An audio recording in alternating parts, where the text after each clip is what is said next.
ಆಸೀನರಾಗಿರ್ತಕ್ಕಂಥ ನಮ್ಮ ರಾಜ್ಯದ ವಿರೋಧ ಪಕ್ಷ ನಾಯಕರು, ಅದೆಲ್ಲದಕ್ಕಿಂತ ಹೆಚ್ಚಾಗಿ ನನಗೆ ಪ್ರೀತಿಯ ಅಣ್ಣ ಇದ್ದಾನೆ. ಬಟ್ ನಾನು ಸ್ವಲ್ಪ ದಿನದಿಂದ ಎಸ್ಕೇಪ್ ಆಗಿದೆ, ಅವ್ರಿಗೆ ಸಿಕ್ಕಿರಲಿಲ್ಲ. ಅವ್ರಿಗೆ ಒಂದು ಡೌಟ್ ಇತ್ತು, ಯಾಕೆ ನನ್ನ ಮಗ ಗೊತ್ತಾಗಲಿಲ್ಲ ಅಂತ. ಅದಕ್ಕೂ ಸ್ವಲ್ಪ ವೈಯಕ್ತಿಕ ಕಾರಣ, ನನಗೆ ಸ್ವಲ್ಪ ಹೆಲ್ತ್ ಅಪ್ಸೆಟ್ ಆಗಿಬಿಟ್ಟಿತ್ತು. ಈ L4 L5 ಅನ್ನೋದು ಏನೋ ಒಂದು ಪ್ರಾಬ್ಲಮ್ ಆಗಿ ಸ್ವಲ್ಪ ಅದು ಟ್ರೀಟ್ಮೆಂಟಲ್ಲಿದ್ದೆ ನಾನು. ಈಗ ಪರವಾಗಿಲ್ಲ. ಐ ಶುಡ್ ಥ್ಯಾಂಕ್ ಓಂಕಾರ್ ಅಂತ ನಮ್ಮ ಯೋಗಪಟುಗಳು ಮತ್ತು ನನ್ನ ಸುಮಾರು US ಹೋಗಿ ಟ್ರೀಟ್ಮೆಂಟ್ ತೊಗೊಂಬಂದೀನಿ. ಈಗ ಪರವಾಗಿಲ್ಲ, ಆರಾಮಾಗಿದ್ದೀನಿ. ಮಧ್ಯೆ ಹೇಳ್ಬಿಟ್ರೆ ಸ್ವಲ್ಪ ಏನಾಗೋಗ್ಬಿಡುತ್ತೆ, ದಿನ ನ್ಯೂಸಲ್ಲಿ ಬರೋಕ್ಕೆ ಸ್ಟಾರ್ಟ್ ಆಗ್ಬಿಡುತ್ತೆ, ಏನೋ ಆಗೋಗ್ಬಿಟ್ಟಿದೆ ಅಪ್ಪನಿಗೆ ಅಂತ. ಅದಕ್ಕೆ ಭಯ ಬಿದ್ದು ಎಲ್ಲೂ ಸಿಕ್ಕಿಲ್ಲ, ಯಾರಿಗೂ ಹೇಳೋಕ್ಕೆ ಹೋಗಿಲ್ಲ.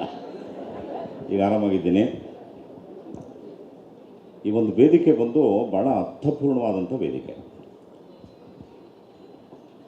ಅಶೋಕ್ ಅವರು ಅವ್ರ ಬದುಕಲ್ಲಿ ತುಂಬ ಒಳ್ಳೊಳ್ಳೆ ಕೆಲಸ ಮಾಡ್ತಾರೆ. ನಾವು ಯಾವಾಗೂ ಹೇಳಿವಿ ಅವ್ರಿಗೆ, ನೀವು ಮಾಡೋ ಕೆಲಸನ PR ಮಾಡಿಸ್ಬೇಕು, ಒಳ್ಳೆ ಅತ್ಯುತ್ತಮವಾಗಿರುವಂಥವ್ರನ್ನ ಹಿಡಿದು ಜನತೆ ಗೊತ್ತಾಗಬೇಕು. ಇಲ್ಲಾಂದರೆ ಎಲ್ಲೋ ಮರೆಯಾಗಿ ಹೋಗ್ಬಿಡುತ್ತೆ ನೀವು ಮಾಡೋ ಒಳ್ಳೊಳ್ಳೆ ಕೆಲಸಗಳು. ಯಾಕಂದರೆ ವಿಶೇಷವಾಗಿ ಈ ರಾಜಕೀಯ ಕ್ಷೇತ್ರ ಹೇಗಿರುತ್ತೆ ಅಂದರೆ, ನಮ್ಮ ಹೃದಯದಿಂದ 100% ಎಫರ್ಟ್ ಹಾಕಿ ಕೆಲಸ ಮಾಡಿದ್ರು ಕೂಡ ನಮ್ಮನ್ನು ಅಪ್ರಿಷಿಯೇಟ್ ಮಾಡೋದಕ್ಕಿಂತ ಎಲ್ಲೋ ಒಂದು ತಪ್ಪನ್ನು ಹುಡುಕ್ತಾ ಇರ್ತಾರೆ ದಿನ. ಆ ಒಂದು ತಪ್ಪು ಸಿಕ್ಬಿಟ್ರೆ ಸಾಕು, ನಮ್ಮ 99 ಕೆಲಸವನ್ನು ಮಣ್ಣುಪಾಲು ಮಾಡಿಬಿಡ್ತಾರೆ. ಅಂಥ ಒಂದು ಡೇಂಜರ್ ಫೀಲ್ಡ್ ನಮ್ಮದು. ಅವರು ಎಷ್ಟೆಷ್ಟೋ ಕೆಲಸ ಮಾಡಿದ್ದಾರೆ, ಅದನ್ನು ನಾನು ಈ ವೇದಿಕೆಯಲ್ಲಿ ಹೇಳೋದು ಬೇಕಾಗಿಲ್ಲ. ಮಾಧ್ಯಮದ ಮಿತ್ರರ ಮುಖಾಂತರ ಎಲ್ರಿಗೂ ಗೊತ್ತಿದೆ. ಒಂದು ಕೆಲಸ ಮಾಡಿದ್ದಾರೆ, ಅದು ಇವತ್ತೂ ಕೂಡ ನನ್ನ ಹೃದಯದಲ್ಲಿ ಯಾವ ಥರ ಒಂದು ಭಾವ ಮೂಡಿದೆ ಅಂದರೆ, ಇವತ್ತು ಅವರು ತಂದೆಯಾಗಿ ಇವತ್ತು ಅವರ ತಂದೆಗೆ ಒಂದು ಏನು ಹೇಳ್ತೀರಿ, ಒಂದು ಪ್ರೀತಿ ಸಲ್ಲಿಸುವಂಥ ಒಂದು ಕಾರ್ಯಕ್ರಮ ಇವತ್ತು ಮಾಡಿರ್ಬೋದು. ಆದರೆ ಕೊರೋನಾ ಟೈಮಲ್ಲಿ ಎಷ್ಟೋ ಜನ ತಂದೆ ತಾಯಿಗಳಿಗೆ ಇವರು ಮಗನಾಗಿ ನಿಂತು ಅವ್ರ ಋಣವನ್ನು ತೀರಿಸ್ತಾರೆ. ಅವರ ಮಕ್ಕಳು ಕೂಡ ಮಾಡಿರಲ್ಲ. ಎಂಥ ದೌರ್ಭಾಗ್ಯದ ಬದುಕು ಅಂದರೆ, ಆ ಕಾಯಿಲೆ ಏನಿದೆ ಅಂದರೆ, ಅದು ಹತ್ರ ಹೋದರೆ ನಮಗೆ ಬಂದ್ಬಿಡುತ್ತೆ, ಮುಟ್ಬಿಟ್ರೆ ಬಂದ್ಬಿಡುತ್ತೆ. ನಾವು ನೀವೆಲ್ಲ ನೋಡಿದ್ವಿ. ಆ ಕೇಂದ್ರದ ಮಂತ್ರಿನೂ ಕೂಡ ಗುಂಡಿ ಒಳಗೆ ಬಿಸಾಕೋದು ನೋಡಿದ್ವಿ, ಎಷ್ಟು ವಿಕೃತವಾಗಿ ಬಿಸಾಕೋಂಥ ಹಣೆ ಬರ. ಅಂಥ ಸಮಯದಲ್ಲಿ ನನಗೇನಾದರೂ ಪರವಾಗಿಲ್ಲ, ನಾನು ಅವ್ರ ಆತ್ಮಕ್ಕೆ ಶಾಂತಿ ಸಿಗಬೇಕು ಅಂತೇಳಿ ಶ್ರೀರಂಗಪಟ್ಟಣದಲ್ಲಿ ಕೂತು ಲಕ್ಷಾಂತರ ಜನ ಆತ್ಮಕ್ಕೆ ಅವರು ಶಾಂತಿನ ಕೋರುವಂಥ ಕೆಲಸ ಮಾಡ್ತಾರಲ್ಲ, ಅದು ಒಂದು ಕೆಲಸ ಸಾಕು ಅವ್ರ ಬದುಕಲ್ಲಿ. ಇವತ್ತು ಭಾಳ ಒಂದು ಅದ್ಭುತವಾದಂಥ ಈ ಕಾರ್ಯ. ಇದು ಪ್ರತಿಯೊಬ್ಬರೂ, ನಮಗೆಲ್ಲ 7 ಕತೆ ವಯಸ್ಸಾಗಿದೆ, 7 ವರ್ಷ ಅಂತೆ ಕತೆಗೆ ಪೂರ್ಣಾಯುಷು. ಅದು 8 7 ಹಾಕ್ಬಿಟ್ರೆ ಎಷ್ಟು, ಅದೆಲ್ಲ ದಾಟಿ ಬಂದಿದ್ದೀವಿ ನಾವು. ನನಗೆ I am 62. ಅಶೋಕಣ್ಣ ನನಗಿನ್ನ ದೊಡ್ಡವರು. ನಮ್ಮ ಕೆಲಸ ಏನು ಅಂತ ಅಂದರೆ, ಒಪ್ಪುತ್ತಾರೋ ಬಿಡ್ತಾರೋ ಸಮಾಜಕ್ಕೆ ಹೇಳ್ಬಿಡ್ಬೇಕು. ನಾವು ನಮ್ಮ ಅನುಭವಗಳನ್ನ ಹೇಳಲೇಬೇಕು. ಕೇಳೋರು ಮತ್ತು ಅದನ್ನು ಕೇಳಿಸ್ಕೊಂಡು ಶಾರ್ಟ್ಕಟ್ಟಲ್ಲಿ ಬೆಳೆಯೋಂಥವ್ರು ಹೃದಯದಲ್ಲಿ ಇಟ್ಕೊತಾರೆ. ಅಣಕ ಮಾಡೋರು ದಿನ ನೀವು ಏನೇ ಮಾಡಿ ಅಣಗಿಸ್ತಾನೇ ಇರ್ತಾರೆ. ಅದಕ್ಕೂ ಕೂಡ ಭಾಗವತದಲ್ಲಿ ಒಂದು ಭಾಳ ಬೆಸ್ಟ್ ಉದಾಹರಣೆನ ಹೇಳಿದ್ದಾರೆ. ಅವಧೂತ ಸ್ಥಿತಿಯಲ್ಲಿದ್ದಂಥ ಅವನ ಗುರುನ ಕಲ್ತ್ಕೊಂಡು ಹೊಡಿತಾ ಇರ್ತಾರೆ, ಹುಚ್ಚ ಪೆದ್ದ ಅಂತ. ನಾರದರು ಅವ್ರು ಕೇಳ್ತಾರೆ, ಏನಪ್ಪ ನಿನಗೆ ಬೇಜಾರಾಗಲ್ವಾ, ಇವರೆಲ್ಲ ಎಷ್ಟೊಂದು ಇದು ಮಾಡ್ತಾರಲ್ಲ ಅಂತ. ಅವ್ರು ಒಂದೇ ಒಂದು ಮಾತಂತಾರೆ, ಯಾವತ್ತೂ ಕೂಡ ನಮ್ಮನ್ನು ಅಣಕ ಮಾಡೋರು, ನಮ್ಮನ್ನು ಬೈಯೋರು ಹೆಚ್ಚಿಗೆ ಆಗಬೇಕು ಅಂತ ನಾವು ಪ್ರಾರ್ಥನೆ ಮಾಡಬೇಕು. ಯಾಕೆ ಅಂದರೆ, ನಮ್ಮ ಕರ್ಮಗಳನ್ನೆಲ್ಲ ಅವರು ಬೈಗಳದ ಮುಖಾಂತರ ಕಮ್ಮಿ ಮಾಡ್ತಾರೆ.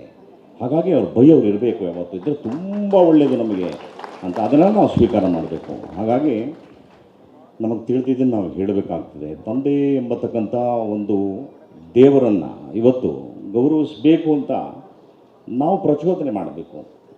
ಇವತ್ತೇನಾಗಿದೆ, ಪಾಶ್ಚಿಮಾತ್ಯ ದೇಶಗಳು, ಮಲ್ಟಿನ್ಯಾಷನಲ್ ಕಂಪನಿಗಳು ತಮ್ಮ ಹಣೆ ಬರವನ್ನು ಹೆಚ್ಚಿಸ್ಕೋಬೇಕು, ಅವರ ದುಡಿಮೆ ಹೆಚ್ಚಾಗಬೇಕು ಅಂದಾಗ ಅವರು ಕೆಲವು ಕಾಂಟೆಂಟ್ಗಳನ್ನ ಈ ಸಮಾಜಕ್ಕೆ ಬಿಡ್ತಾರೆ. ಲವರ್ಸ್ ಡೇ ಅವತ್ತೇನು ಕೋಟ್ಯಾಂತರ ರೂಪಾಯಿ, ಕೋಟ್ಯಾಂತರ ಅಲ್ಲ ಬಿಲಿಯನ್ ಗಟ್ಟಲೆ ರೋಜಾ ಹೂವುಗಳು ವ್ಯಾಪಾರ ಆಗ್ತವೆ. ಹಾಗೆ ಒಂದೊಂದು ದಿನಕ್ಕೆ ಒಂದೊಂದು ಹೆಸರಿಟ್ಟುಬಿಡ್ತಾರೆ. ಇಟ್ಬಿಟ್ರೆ ಅವತ್ತೆಲ್ಲ ಸಿಕ್ಕಾಬಟ್ಟೆ ವ್ಯಾಪಾರ ಮಾಡ್ಕೊತಾರೆ. This all content. ಆದರೆ ನಮ್ಮ ಸನಾತನ ಧರ್ಮದಲ್ಲಿ ತಂದೆ ಮತ್ತು ತಾಯಿ ಎಂಬವರಿಗೆ ಯಾವ ಅಡ್ವರ್ಟೈಸ್ಮೆಂಟು ಬೇಕಾಗಿಲ್ಲ. ಅದನ್ನು ಸಾಕ್ಷಾತ್ ಶಿವನೇ ಹೇಳಾಗೋಯ್ತು. ಜಗತ ಪಿತರಂ ಒಂದೇ ಪಾರ್ವತಿ ಪರಮೇಶ್ವರಂ ಅಂತ ಅವನು ಹೇಳಾಗೋಯ್ತು. ಈ ವಿಶ್ವದಲ್ಲಿ ಯಾರೂ ಇಲ್ಲ ಕಣೆ, ಆ ದೇವರು ನಿನಗೆ ಜನ್ಮ ಕೊಟ್ಟಂಥ ತಂದೆ ತಾಯಿ ಇಬ್ಬರೇ ದೇವರು. ನಿನಗೆ ಯಾವ ದೇವರು ಬೆಟ್ಟದಲ್ಲಿಲ್ಲ, ಗುಟ್ಟದಲ್ಲಿಲ್ಲ, ಆಲಯದಲ್ಲಿಲ್ಲ, ನಿನ್ನ ಮನೆ ಒಳಗೆ ತಂದೆ ತಾಯಿ ರೂಪದಲ್ಲಿ ನಾನು ಅವ್ರನ್ನ ಇಟ್ಬಿಟ್ಟಿದ್ದೀನಿ ಅಂತ ಹೇಳ್ಬಿಡಿದ. ಇದು ಇವತ್ತಿನ ಮಕ್ಕಳುಗಳು ಭಾಳ ಜವಾಬ್ದಾರಿಯಿಂದ ತಿಳ್ಕೋಬೇಕಾದಂಥ ವಿಷಯ ಇದು ಒಂದೇ. ಎಂಥ ಅದ್ಭುತ ಅಂದರೆ, ಈ ಜಗತ್ತೇ ಸೃಷ್ಟಿಯಾದಾಗ ಪ್ರಜಾಪತಿಗಳ ಮುಖಾಂತರ ಜನರನ್ನು ಹೆಚ್ಚಿಗೆ ಜನಸಂಖ್ಯೆ ಮಾಡಬೇಕು ಅನ್ನೋ ಒಂದು ಕಾಲಘಟ್ಟಗಳೆಲ್ಲ ಹಿಂದೆ ಸಾವಿರಾರು ವರ್ಷದ ಕಥೆಗಳಿವೆಲ್ಲ. ಅವತ್ತಿಂದನೂ ಕೂಡ ಬಂದಂಥದ್ದು ಒಂದೇ, ದೇವರು ನಾನು ನಿನ್ನ ತಂದೆ ಮತ್ತು ತಾಯಿ ಸ್ವರೂಪದಲ್ಲಿ ನಿನ್ನ ಜೊತೆಗೆ ಇರ್ತೀನಿ ಅನ್ನೋದು. ಅದು ತಿಳ್ಕೊಂಬಿಟ್ರೆ ಸಾಕು ಮಕ್ಕಳು. ಒಂದು ಸ್ವ ಅನುಭವ ಇದು. ಯಾವ ಮಕ್ಕಳು ತಮ್ಮ ತಂದೆ ತಾಯಿಗಳಿಗೆ ವಿಧೇಯರಾಗಿದೆ, ಇರಲಿ ನಿಮ್ಮ ಆಸೆಗಳು ಸಾಕಷ್ಟು ಇರುತ್ತೆ, ಆದರೆ ವಿಧೇಯತೆ ಇರಬೇಕು. ಯಾವುದೇ ಒಂದು ಕೆಲಸಕ್ಕೆ ಹೋಗ್ಬೇಕಾದ್ರೆ ನೀವು ಏನೂ ಮಾಡೋದು ಬೇಕಾಗಿಲ್ಲ. ಒಂದು ಸಾಷ್ಟಾಂಗ ನಮಸ್ಕಾರ ನಿಮ್ಮ ತಂದೆ ತಾಯಿ ಕಾಲಲ್ಲಿ ಬಿದ್ದು ಆಚೆ ಹೋಗಿ, ಮಗ ನಿಮ್ಮನ್ನು ಯಾರಾದರೂ ತಡೆದ್ರೆ ನಿಮ್ಮ ಬೆಳವಣಿಗೆನ ನನಗೆ ಬಂದು ಪ್ರಶ್ನೆ ಕೇಳಿ, ನಿಮಗೆ ಸೋಲೇ ಇರೋದಿಲ್ಲ. ಅಂಥ ಬ್ಯೂಟಿಫುಲ್ ಪೂಜೆ ಅದು. ಹೋಗಿ ಋತ್ವಿಕ್ಸ್ಗಳನ್ನೆಲ್ಲ ಕರ್ಕೊಂಬಂದು 100 ಜನ 200 ಜನ ಎಲ್ಲ ಕೂತ್ಕೊಂಡು ಪೂಜೆ ಮಾಡಿಸಿ, ನೋ ಯೂಸ್. ಅವ ದಿನ ಈ ಟಿ ವಿಗಳಲ್ಲಿ ಶಾಸ್ತ್ರ ಹೇಳ್ತಾರಲ್ಲ, ಅವ್ರ ಹತ್ರ ಶಾಸ್ತ್ರ ಕೇಳಿ. ಅವರು ಮಹಾನ್ ದರಿದ್ರ. ಅವರು ದಿನ ಬೆಳಗ್ಗೆ ಎದ್ದರೆ ಎಂಥ ಭಯ ಆಡಿಸ್ತಾರೆ ಅಂದರೆ, ನೋಡ್ರಿ ನಾನು ಜ್ಯೋತಿಷಾಸ್ತ್ರದ ವಿದ್ಯಾರ್ಥಿ, ಅವನು ಯಾರೋ ಸ್ವಾಮೀಜಿ ನೋಡ್ತೀನಣ್ಣ ಎಷ್ಟು ಕೋಪ ಬರುತ್ತೆ ನನಗೆ ಅಂದರೆ, ಮಣಿ ಹಾಕಿರ್ತಾನೆ, ಕಾವ್ಯ ಹಾಕಿರ್ತಾನೆ, ಮುಗಿದಾಯ್ತು, ನಾಶ ಈ ವರ್ಷ, ನೀವು ಸತ್ತೋದ್ರಿ ನೀವು. ಅವಾಗ ನನಗೆ ಚೆನ್ನಾಗಿ ಗೊತ್ತು, ಒಂದು ಲಾಸ್ಟ್ಗೆ ಎಲ್ಲಿಗೆ ಬಂದು ನಿಲ್ಲಿಸ್ತಾನೆ ಅಂದರೆ, ನಮ್ಮ ಮಠದಲ್ಲಿ ಒಂದು ಕಾರ್ಯಕ್ರಮ ಮಾಡ್ತಾ ಇದ್ದೀವಿ, ನೀವೆಲ್ಲ ರಿಜಿಸ್ಟರ್ ಆಗ್ಬಿಟ್ಟು ದುಡ್ಡು ಕಟ್ಬಿಡಿ, ನಾವು ನಿಮಗೆ ಪರಿಹಾರ ಮಾಡ್ಬಿಡ್ವಿ. ಯಾವನ ಪರಿಹಾರ ಮಾಡೋಕ್ಕಾಗೋದಿಲ್ಲ. ಅದನ್ನು ಮಾಡೋಕ್ಕೆ ತಾಕತ್ತಿರೋದು ತಂದೆ ತಾಯಿ ಇಬ್ಬರಿಗೂ ಮಾತ್ರ, ಬೇರೆ ಯಾರಿಗೂ. ಇದು ಎಂಥ ಅದ್ಭುತ ಈ ತಂದೆ ತಾಯಿ ಅನ್ನೋ ಒಂದು ಜರ್ನಿ. ಅಂದರೆ ನಿಮಗೆ ಎಲ್ಲ ಬರಬೇಕು, ಅದು ಪ್ರಾಕೃತಿಕವಾಗಿ ನೀವು ಅದನ್ನು ತಿಳ್ಕೊಬಿಟ್ರೆ ಮಾತ್ರ ತುಂಬ ಸಂತೋಷ ಪಡ್ತೀರಿ ನೀವು. ಇದು how the generation starts and ಹೇಗೆ ಎಂಡ್ ಆಗುತ್ತೆ, ಇದು ಭಾಳ ಅದ್ಭುತ ತಿಳ್ಕೊಳೋದಕ್ಕೆ. ತುಂಬ ಖುಷಿ ಅನಿಸುತ್ತೆ ನಿಮಗೆ. ತಂದೆ ಅನ್ನೋ ಒಂದು ಕ್ಯಾರೆಕ್ಟರ್ ಇದೆಯಲ್ಲ, ಅದು ಒಬ್ಬ ತಪಸ್ವಿ ಇದ್ದಂಗೆ. ಅವನು ಎಷ್ಟು ಚೆನ್ನಾಗಿ ಅವನು ಯಾವುದೋ ಒಂದು ವಸ್ತುನ ಕಾಯ್ತಾನೆ. ಅದು ಯಾವುದು ಅಂದರೆ, ತನ್ನಲ್ಲಿ ಅಡಕವಾಗಬೇಕಾಗಿರುವಂಥ ಮುಂದಿನ ಜನಾಂಗದ ಪಿಂಡವನ್ನು ಎಲ್ಲಿಂದ ಹುಡುಕ್ತಾನೆ ಅದನ್ನು. ಇವತ್ತು ಸೈನ್ಸಲ್ಲಿ ಹೇಳ್ದ ಅಂದರೆ ಬೇರೆ ಥರ ಹೇಳ್ಬಿಡ್ತಾರೆ, ಭಾಳ ದರಿದ್ರವಾಗಿ ಹೇಳ್ತಾರೆ. ಅದನ್ನು ನನಗೆ ಇಷ್ಟ ಇಲ್ಲ. ಅದನ್ನು ನಿಜ ಏನು ಅಂದರೆ, ಪ್ರಕೃತಿಯಿಂದನೇ ಆ ಮಗುವನ್ನು ಅಪೇಕ್ಷೆ ಪಡ್ತಾನೆ. ಹೇಗೆ ನೋಡಿ, ಮೋಡದಲ್ಲಿ ಮಳೆ ಸೃಷ್ಟಿಯಾಗಿ ಭೂಮಿಗೆ ಬಂದು ಬಿದ್ದು ಅಲ್ಲಿ ಯಾವುದಾದ್ರೂ ಫಸಲುಗಳು ಬೆಳೆದಾಗ ಯಾವ ಆಹಾರವನ್ನು ಒಬ್ಬ ತಂದೆ ತಿಂದಿರ್ತಾನೆ, ಅವನು ಆ ಪಿಂಡವನ್ನು ತನ್ನ ದೇಹದಲ್ಲಿ ಇಟ್ಕೊಂಡಿರ್ತಾನೆ, ತಾಯಿಗೆ ನಂತರ ಕೊಡ್ತಾನೆ.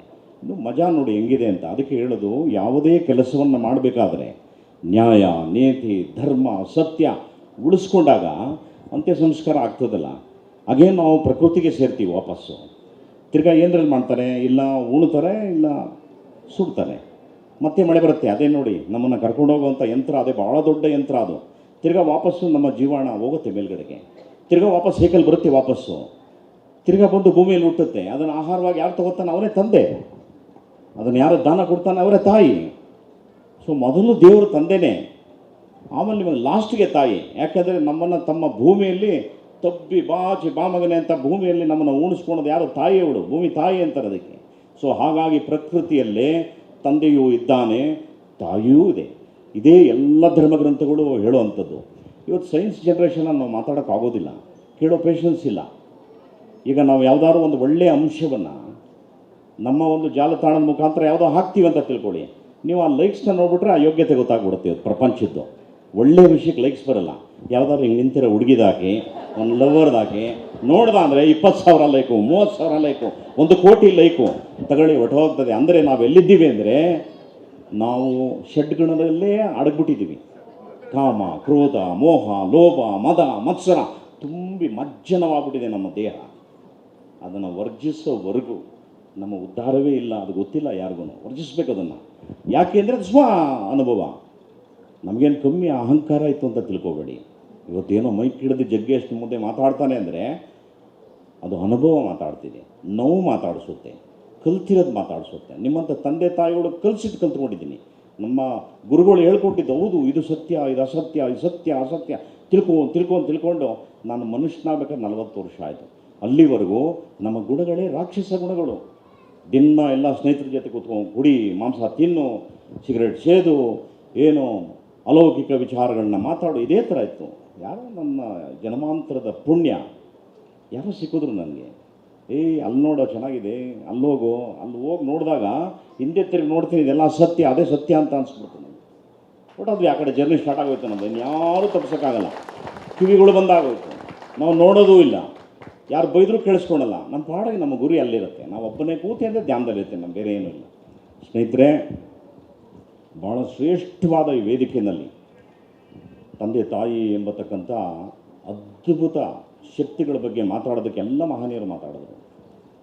ತಂದೆ ಅನ್ನೋನ ಬಗ್ಗೆ ನಾನು ಮಾತಾಡಬೇಕು. ಅವನ ಎಂಥ ಅಮಾಯಕಾರಿ ಅವನು. ಅವನ ಜೀವನದಲ್ಲಿ ಅವನಿಗೆ ಬೇರೆ ಯಾವುದೂ ಆಲೋಚನೆ ಇಲ್ಲ. ನನ್ನ ಮಕ್ಕಳು, ನನ್ನ ಹೆಂಡತಿ, ನನ್ನ ಅಕ್ಕ ತಂಗಿ, ನನ್ನವರು, ಬರೀ ಎತ್ತು ದುಡಿತಾನೆ, ಹೆಣ ಬೀಳೋವರೆಗೂ ದುಡಿತಾನೆ. ವಾಪಸ್ ಅವನೊಂದು ಕೇಳ್ತಾನೆ, ವಾಪಸ್ ಏನಂತ ಇಲ್ಲಿ ಇವ್ರು ಆಡ್ಬಾರ್ದವ್ರೆ, ಅಪ್ಪ ಐ ಲವ್ ಯು ಪಾ, ಅದು ಒಂದೇ ವರ್ಡ್ ಕೇಳೋದ್ರಿ ಅವನು, ಬೇರೆ ಏನು ಕೇಳಲ್ಲ. ಹೋಗಿ ತಬ್ರಿ ಸುಮ್ಮನೆ ಥ್ಯಾಂಕ್ ಯು ಅಪ್ಪ ಅಂದ್ರಿ ಎಲ್ಲ ವಿಚಾರಕ್ಕೂ. ನಾನು thank you, I love you ಅಪ್ಪ ಅಂದ್ರಿ. ಸತ್ತಾಗ ಆಸ್ತಿಗಳನ್ನು ಹೆಂಗೆ ವಿಂಗಡಣೆ ಮಾಡಬೇಕು ಅಂತ ಹೊಡೆದಾಡಬಾರ್ದು ಈ ಪ್ರಪಂಚ. ನನ್ನ 2 ಕಣ್ಣಲ್ಲಿ ನೋಡಿದ್ದೀನಿ ಆ ದರಿದ್ರ ಅವಸ್ಥೆಗಳನ್ನ, ನನ್ನ ಕಣ್ಣಲ್ಲಿ ನೋಡಿಬಿಟ್ಟಿದ್ದೀನಿ.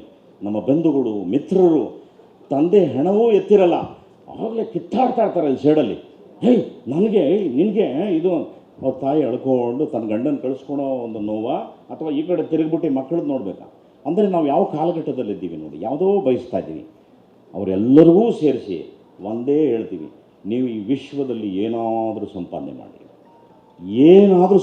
ಮಾಡಿ, ಅದನ್ನು ನೆನಪಿಡಿ, ಭಗವಂತ ಎಂಬತಕ್ಕವನು ಒಂದೇ ಒಂದು ಚಿಟಕಿ ಹಿಂಗೆ ಹೊಡೆದಾಗ ಎಲ್ಲವನ್ನು ಎಲ್ಲಿರುತ್ತೆ ಅಲ್ಲೇ ಬಿಟ್ಟು ತೊಲಗೋಗ್ತಾ ಇರ್ಬೇಕು ನಾವು. ಯಾವುದು ನಮ್ಮದು, ಯಾವ ಹೆಸರು ನಮ್ಮದು? ನನಗೆ ಯಾವಾಗ ಕೂತ್ಕೊಂಡ್ರು ನನ್ನ ಭಾಗಕ್ಕೆ ಪುನೀತ ದೊಡ್ಡ ಸಂತನ ಕಾಣಿಸ್ಬಿಟ್ಟ ನನಗೆ. ಯಾಕೆ?